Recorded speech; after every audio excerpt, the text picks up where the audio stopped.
Though fundamentally patriarchal, ancient Sumer granted women surprising legal, economic, and religious agency. They were recognized legal entities who could buy, sell, and inherit land and slaves.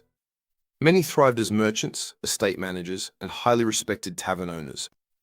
They testified in court and signed binding contracts.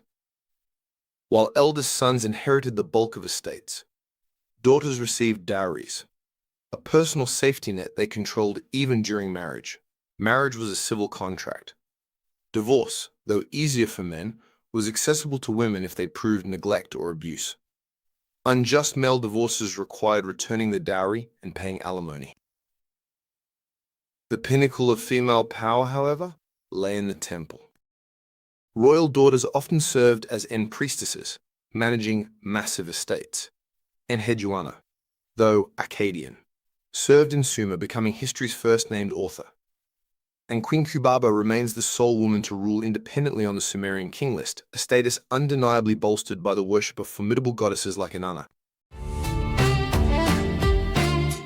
The Akkadian Empire marked a subtle shift, adopting Sumerian legal frameworks but bringing a more traditionally patriarchal Semitic culture.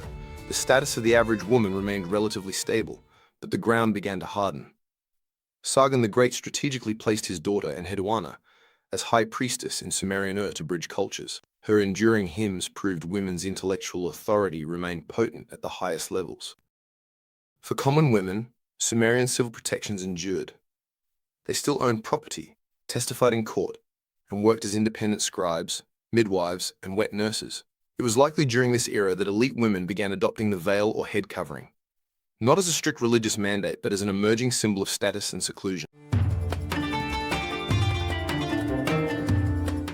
Babylonian law, immortalized in the Code of Hammurabi, formalized women's rights but tightened the patriarchal grip. Women were treated as individuals, yet their status was entirely mediated by men.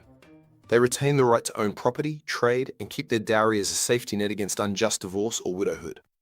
However, Babylonia became obsessed with family purity, creating a stark double standard. Female adultery became a capital offense by drowning, while men faced no penalty for relations with slaves or concubines. Men could divorce almost at will.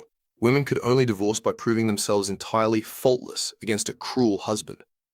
Failing to prove this meant, again, death by drowning. Despite this, unique female spaces persisted. The Naditu were an elite class of celibate temple women who enjoyed vast economic independence by running businesses and owning land. Even female tavern keepers received specific legal protections in Hammurabi's code.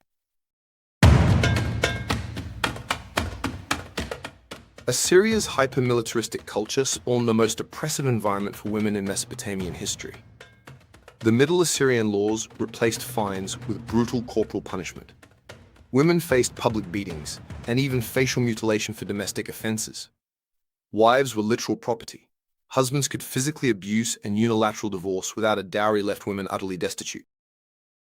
Assyria also formalized the veil as a strict class marker, not a religious choice. Freeborn women were legally forced to veil. Slaves and prostitutes were forbidden from doing so, facing severe flogging if they dared pass as respectable. Female seclusion was absolute. Businesswomen and merchants virtually disappeared. Women were confined to the domestic sphere and general literacy plummeted. Only royal blood could bypass this ironclad system. Queen Samaramat shattered norms by ruling as regent and leading military campaigns, while Queen Mother Zakutu manipulated the empire's loyalty oaths to secure her chosen heir.